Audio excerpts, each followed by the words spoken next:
Hello everyone and welcome back. आज जो दुनिया में हो रहा है ये सिर्फ यूएस vs ईरान का मामला नहीं है, ये कि ऐसा बड़ा खेल है जिसमें यूनाइटेड स्टेट्स, चाइना और ईरान तीनों सीधे आमने सामने खड़े हैं।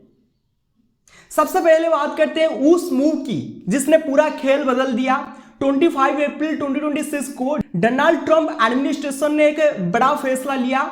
उन्होंने चाइना की एक बहुत बड़ी रिफाइनरी को सैंक्शन कर दिया, हेंगली पेट्रोकेमिकल। अब यहां सिंपल बात समझो, ये कोई छोटी कंपनी नहीं है, ये चाइना की उन बड़ी रिफाइनरीज में से है जो ईरान का तेल खरीदते हैं, उसे प्रोसेस करती है और फिर मार्केट में भेजती है।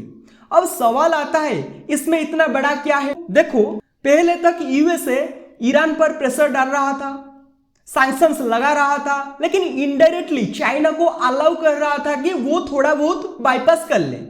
पर इस बार मैसेज सीधा था, अब न्यूट्रल रहना पॉसिबल नहीं है, यानी या तो तुम हमारे साथ हो या फिर तुम टारगेट हो।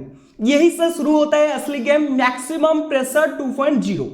ग्राउंड पर इसका सिंपल मतलब है ईरान की इकोनॉमी को दुनिया से अलग करना और जो भी कंट्री ईरान के साथ ट्रेड करेगी उससे भी पनिश करना। अब यहाँ एक और बड़ी चीज हुई, यूएसए ने ये सैंक्शंस अपने अलाई से डिस्कस करके नहीं लगाए, ना कोई G7 कंसल्टेशन, ना कोई लंबी डिप्लोमेसी, सीधा एक्शन। और इसका मतलब साफ है, यूएसए अब रूल्स फॉलो नहीं कर रहा, यूएसए रूल्स बना रहा है। यही कंसेप्ट है यूनिपोलर वर्ल्ड, एक पावर बाकी सब फॉलो करे। अब देखते हैं दूसरी तरफ ईरान क्या कर रहा है। ईरान ने क्वाइटली रिएक्ट नहीं किया, उन्होंने नैरेटिव ही बदल दिया। ईरान अब सिर्फ डिफेंड नहीं कर रहा, वो नई दुनिया की बात कर रहा है, न्यू वर्ल्ड ऑर्डर। और इसमें वो चाइना और रशिया जैसे कंट्रीज के साथ खुलकर खड़ा है। अब ईरान का लॉजिक बहुत सिंपल है, अगर चाइना ओपनली ईरान का तेल खरीदता रहता है और यूएस उसे रोक नहीं पाता तो दुनिया को मैसेज क्लियर जाएगा, यूएसए अब सबको कंट्रोल नहीं कर सकता, डॉलर की पावर चैलेंज हो सकती है। यही से आता है एक बड़ा कंसेप्ट, डी डॉलराइजेशन। आज दुनिया का ज्यादातर ऑयल ट्रेड डॉलर में होता है, लेकिन अगर चाइना बोले मैं यन में खरीदूंगा और ईरान बोले ठीक है मुझे डॉलर नहीं चाहिए, तो क्या होगा? यूएस का सबसे बड़ा इकोनॉमिक वेपन डॉलर वीक हो जाएगा। अब आते हैं तीसरी और सबसे डेंजरस चीज पर, स्ट्रेट ऑफ हॉर्मुज।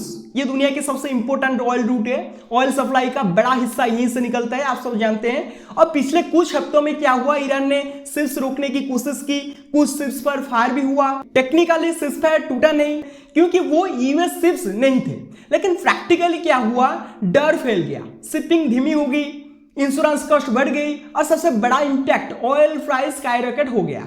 आज सुबह ब्रेंट क्रूड $100 पर बैरल क्रॉस कर गया। ये कोई छोटी बात नहीं है, ऑयल महंगा होता है तो दुनिया की इकोनॉमी हिल जाती है। अब यूएस क्या कर रहा है, यूएस ने कहा है नेवल ब्लॉकेड ग्लोबल किया जाएगा, मतलब सिर्फ मिडिल ईस्ट नहीं पूरी सप्लाई चेन मॉनिटर होगी। अब ईरान का अगला कदम क्या हो सकता है, अगर उससे लगा कि उसका ऑयल एक्सपोर्ट रुक रहा है तो वो पूरी स्ट्रेट बंद कर सकता है।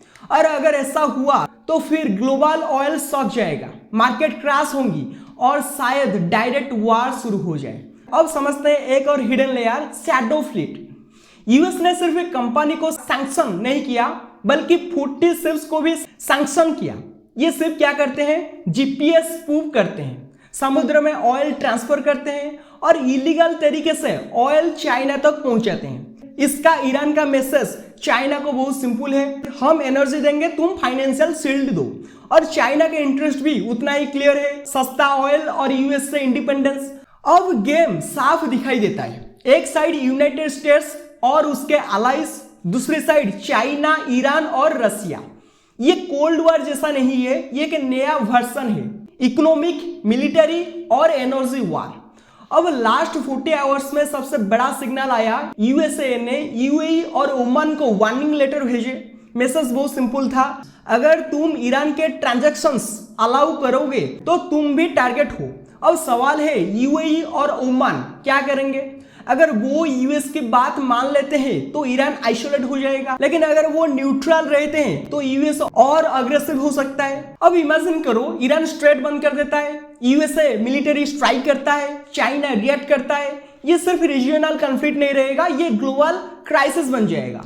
और सबसे इंटरेस्टिंग बात, डोनाल्ड ट्रंप ने हिंट दिया है कि अटैक होल्ड पर है, मतलब डिसीजन लिया जा चुका है, बस टाइमिंग बाकी है। अब सोचो मार्केट्स क्यों रिएक्ट कर रही है, कभी ग्रीन कभी रेड, क्योंकि अनसर्टेनिटी है। एक दिन लगता है वार टल गया, अगले दिन लगता है शुरू होने वाला है, और यही सबसे डेंजरियस फेज होता है। ग्राउंड रियलिटी ये है कि ट्रस्ट खत्म हो चुका है, रूल्स बदल रहे हैं, अलायंसेस शिफ्ट हो रही है, और सबसे बड़ी बात ये सब बहुत तेजी से हो रहा है। कल तक जो कंट्रीज न्यूट्रल थी, आज उन्हें साइड चूज करनी पड़ रही है, और हॉनेस्टली ये सिर्फ शुरुआत है। अगर यही ट्रेंड जारी रहा तो आने वाले महीनों में आप ये दे सकते हो नए ट्रेड सिस्टम बनेंगे और रीजनल वार्स ग्लोबल बन सकते हैं। इस वीडियो को यही एंड करते हैं। वीडियो पसंद आया तो वीडियो को लाइक कीजिए, शेयर कीजिए, चैनल को सब्सक्राइब कीजिए। Thank you, have a good day. मिलते हैं नेक्स्ट वीडियो में।